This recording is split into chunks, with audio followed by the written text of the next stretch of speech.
Great, yeah. And so now can we go back to the PDF, no? So we can finish this two sections here, no? Page 142.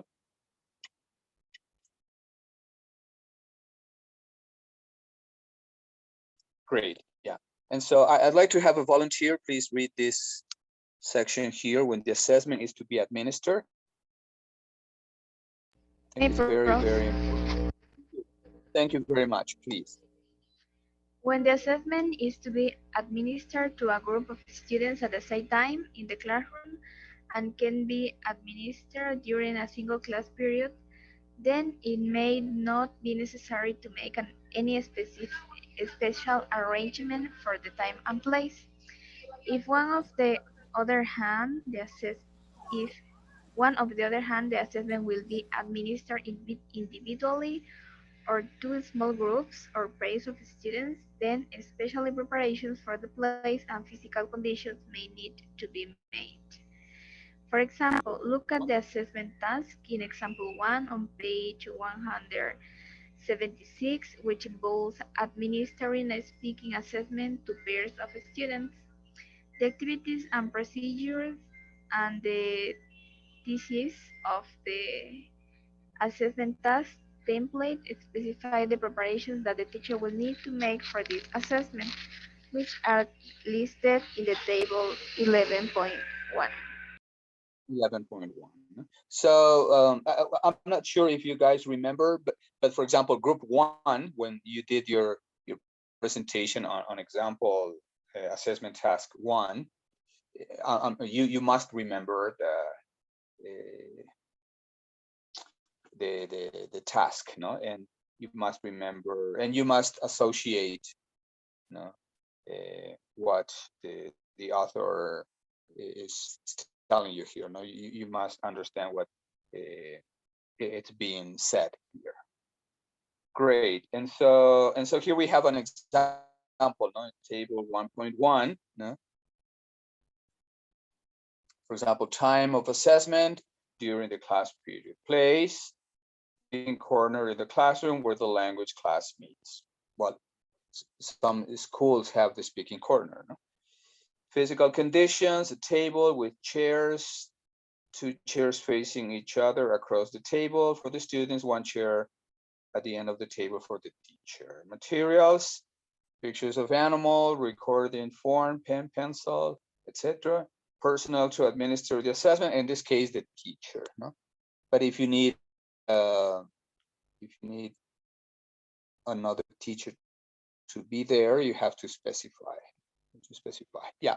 Can we go to the next slide here, please? Sorry, the next page.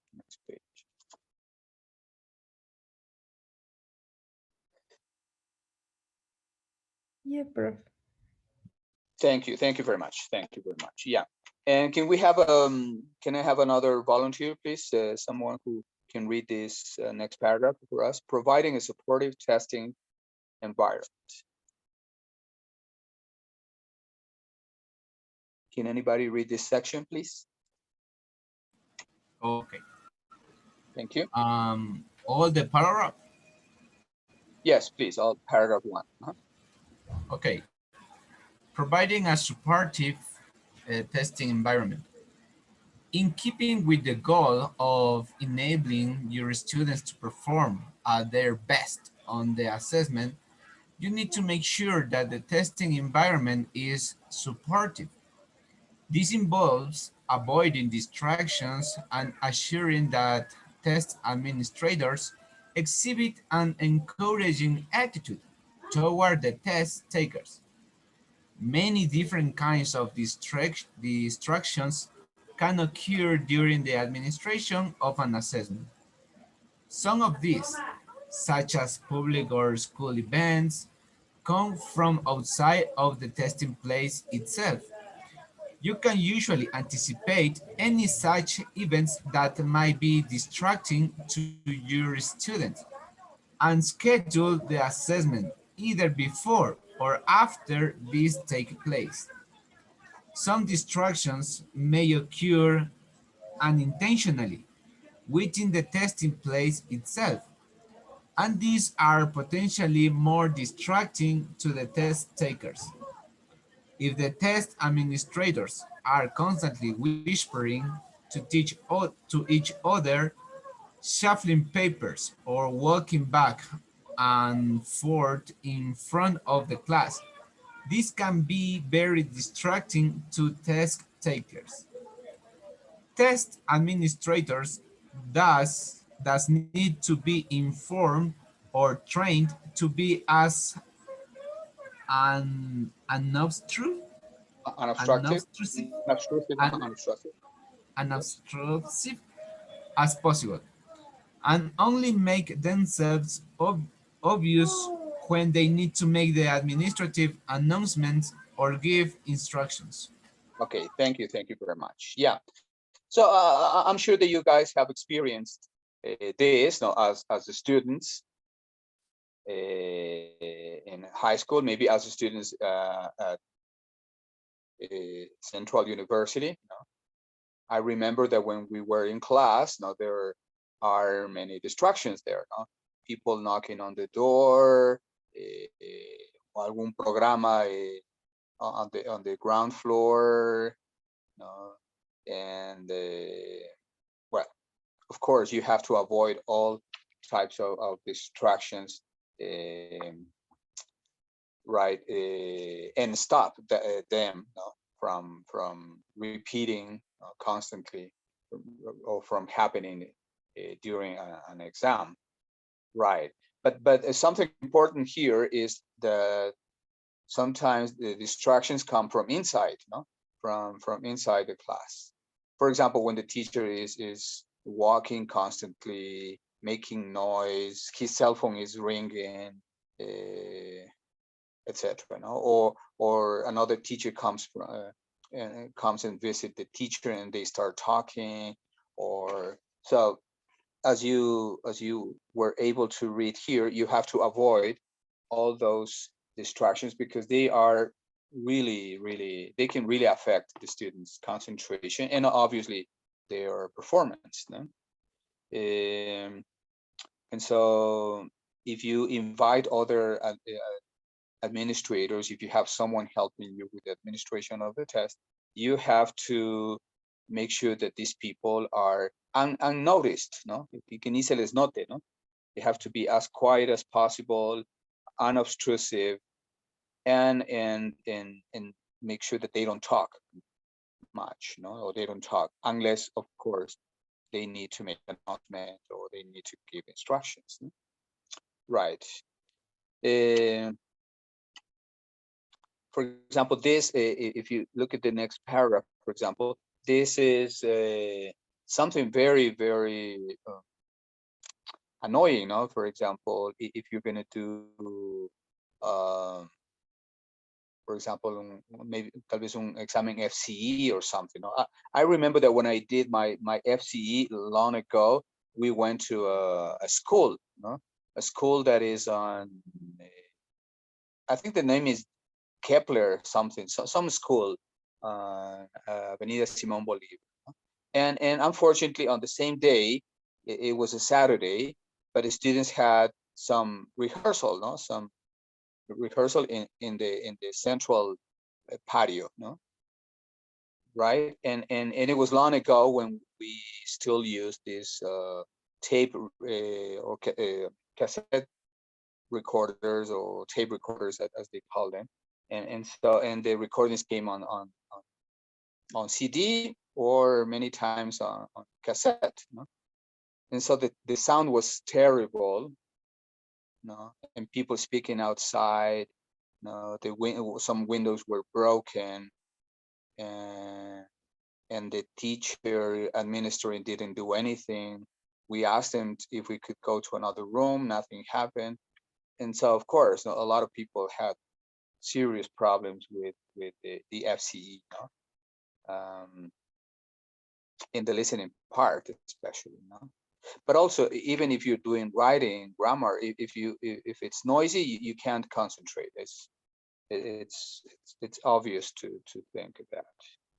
Right. Okay. And so as you can see here, the next in the next paragraph, it says that if you have ever taken a large scale high stakes assessment, for example, un examen de grado, that's a high stakes assessment, and observed or helped administer one, you're probably familiar with the way test administrators in many of these tests enforce test security. You may also be aware of the negative environment this creates for test takers. So that could be another problem, another issue. That they, because they want to guarantee security, now they have 3-4 teachers in the same classroom, people at the door, and then they start using their phones or talking or whispering.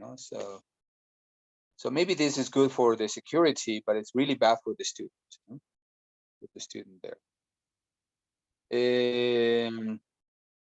Well, that's the general idea in this second paragraph. And if we can go here, Abby, if you can help me find this, the last 3 lines where we have our role as test administrators. Oh, It's on the same paragraph. Yeah, if you can scroll up a little bit. okay. Down. I see your cursor here. Our role as, exactly, no, our role. Yeah. Can you read this? Is the conclusion, please? Can you read Yes. the part, Abby? Our role as test administrators is to make sure students understand what they are supposed to do and to make them feel comfortable, rather than stressed while taking an assessment. Exactly. Thank you very much. That's our role. Our role. And of course, the suggestion here would be that if you know, or if you see that at the same time, that you are administering the test, there is a series of events that make noise, it's better to suspend the test. I know it's administratively, it's going to cost you a lot of time and maybe money or anything, but because the results will not be reliable. That's why you have to make sure that everything is going to be quiet. Everybody's going to be quiet. Right.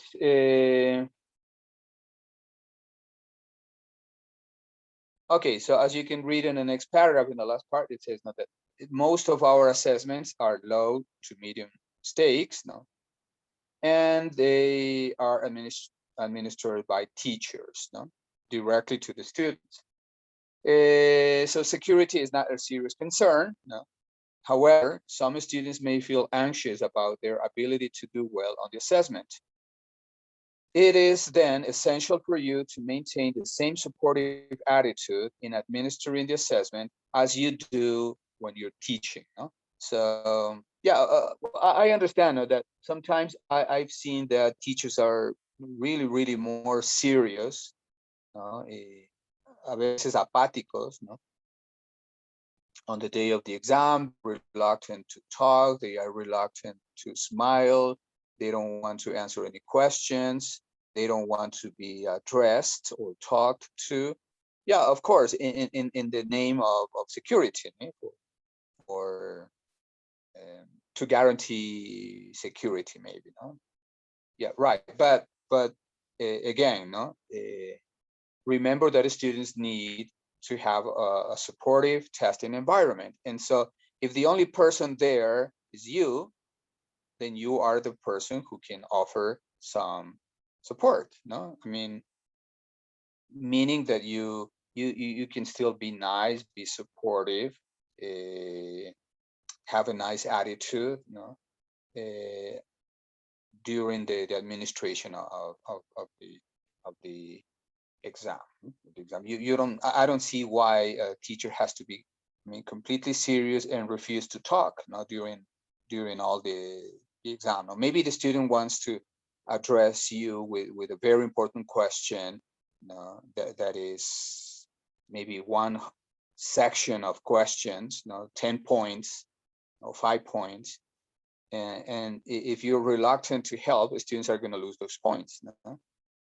And so, and they are, maybe they are good students that can do the section, but they need maybe some clarification or something. No? So in this way, you can help reduce any anxieties your students may experience and help them make the assessment a positive experience for them. Positive experience for them. Prof. Great. Yes. Yes, I think Please. this aspect is really important because sometimes we think that, for example, in my case, I'm not good at math, but it's I learned last semester that it is because it doesn't mean that you are bad or good. No, you are bad at some subject or a specific one. It's because you maybe had a bad experience learning, Of course. or Yes. yes, something about the subject, and you think you are not good at a specific subject. So I think it's really important that we as future teachers, we need to make sure that we don't allow those kinds of situations for our students. Of course. Yes. Thank you. Thanks for sharing that. No. Yeah. Many times. No. I thought this happened only in my time, no, but I'm sure that you also guys experienced that. No? This type of terrible experiences with some teachers, and that's why many people, for example, hate English, no? Because maybe the teachers were not sympathetic when you had a problem. They were not empathetic when you needed them to be. And math teachers are a good example. The example that you have given. Yes. No. They know that students are suffering. No, and still, no, they keep this attitude. No, but when it should be the opposite. No? If most of the students have a problem in a particular aspect of something, that's a great chance for students for teachers to show some empathy. No, I mean, what is the role of the teacher then? No? I mean, just one that gives out impossible exams? No, the role of the teacher is within, among many, no, is this offer support, no, offer support, guarantee that students feel safe and that they see equal opportunities, no, and yeah, but your story is true, no, it happened to me many times in high school. It's happened to a lot of people. It still happens to kids, no, teachers that are reluctant to explain, to talk, that are too serious, no, and no, there's so, and sometimes there's no need to be, I mean, to be too serious or reluctant to talk, to be respected. No, respect is one thing, and being apático is a completely different thing. No, thank you, and thank you for sharing your experience with us. Thank you very much. Okay, so let's finish this. The class is until 7:30 tonight, and so let's finish this section that says communicating the instructions. Another important section. And so I'd like to have one last volunteer, please, to read this section. Communicating the instructions. Please do. Have a volunteer? Yes, me. Thank you. Communicating the instructions. As we discussed in chapter 10, there will be instructions that are specific to each assessment task type. In addition, for tests that that consists of multiple parts, there will be general instruction for the entire test. The instructions are usually the first part of the test that your students will hear or read. The instructions thus play a critical role in forming students' expectations about the test and in encouraging them to perform at their best. The primary purpose of the instructions is to make sure that The next page. that students understand the assessment procedure, the kinds of tests they will encounter, how they are expected to respond to this, and how their responses will be scored. The instructions will include the following information: the purpose for which the test results will be used, the areas of language ability that will be tested, description of the procedures and tasks, a description of the way students' responses will be scored. Thank you very much. Okay, so as you can see, no, there's no. I mean, I don't see why not teachers can explain all this, no, because the students really need to know this, no. But I know there are some secrecy sometimes among teachers. Well, maybe in the name again of security, or to make sure that the students study harder. Yeah, but then creating this secrecy, creating this mystery, only plays against student self-confidence and sometimes a washback, no? And so a good idea, for example, that I can now after reading this, that I think works, because I've done this before, and I know many teachers do the same, is that when you are in class, for example, especially in English class, no, it's very common. Teachers practice some task types that they are going to use in the real exams. Now, for example, in quinto nivel, for example, we practiced FCE, no, and you know the parts of the FCE, no, you know the use of language section, you know the reading section, and so we constantly practiced. I explained many times. We spent hours, you know, working on sample tests, and then from time to time we went over the instructions, no, and the setting, right, that usually take place for the real FCE. And so we recreated, no? And we practiced many times in class. Then homework was similar, no? And then, of course, when they have the final exam, the exams have the same type of tests, no?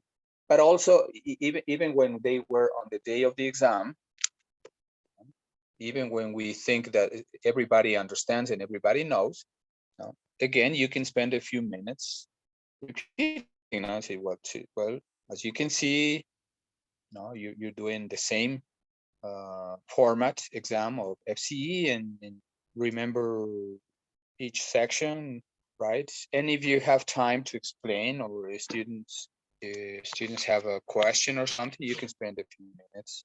I don't see why not, why you can give your students a hand, so that they feel more relaxed. And so aspects like this, not like the ones we mentioned here, are crucial. No, for example, the purpose for which the test results will be used. No, for example, tell them I'm going to use this as part of your promedio. No, it's going to be, I don't know, 20% of the grade, because we have, I don't know, 4 grades, and this is the 5th. I'm going to divide by 10, and so this is part of your promedio. Then we're going to test such and such ability, for example, listening, reading, whatever. The procedures, no, you can explain, like with maybe with a piece of paper, with an example. You can you can rehearse one example. You can give them a sample type of question or assessment task, you know. And then you can talk about the scores, how the students are going to be scored, you know, and maybe the rating scale you're going to use. This is particularly important in speaking, no? In speaking and in writing, no? Writing, the creative parts of language, the productive sections of language. Great. Okay, so after this, we only have examples. We have well, we have more pages to read, right?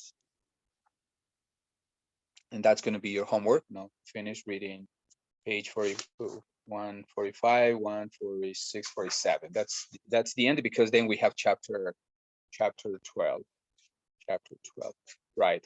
And I'll be sending you photos. Abby will make a PDF of chapter 12, no, to finish this book.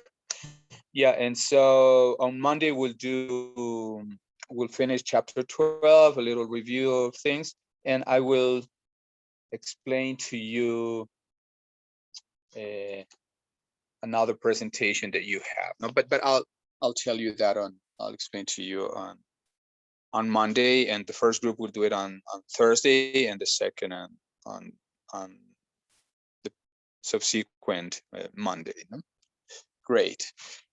Okay, so thank you very much. No, I strongly suggest reading all these materials. No, I think today has been clarifying, and it has been very productive. No, to go over these aspects that we as students experience, and that we know that our students are experiencing, and so we want to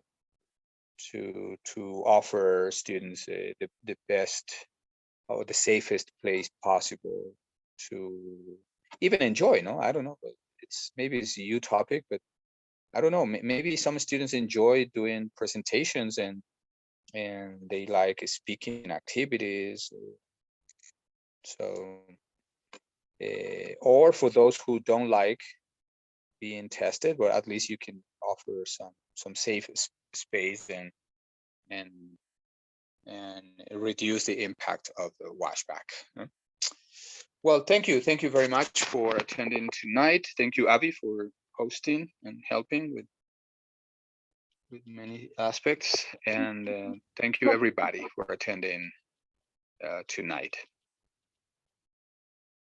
Okay, Okay, good night. Prof. Thank you too. Have a nice weekend. You too.